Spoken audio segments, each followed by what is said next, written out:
Hello everyone, my name is Jason and welcome to this Word of the Day video brought to you by MainStreetEnglish.com.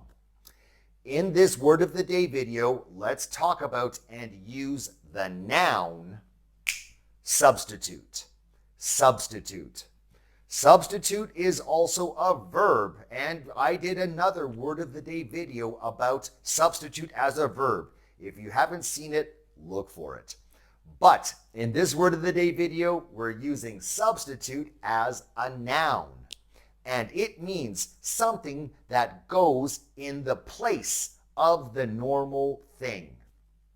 Let's practice using substitute as a noun in a few sentences.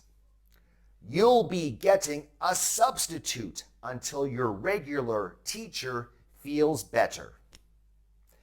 If you like, you can use nuts as a substitute for coconut in the recipe.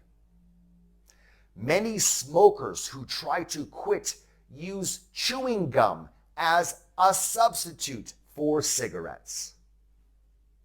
Try to find opportunities to use the noun substitute in your everyday English usage. My name is Jason. This has been your Word of the Day video brought to you by MainStreetEnglish.com.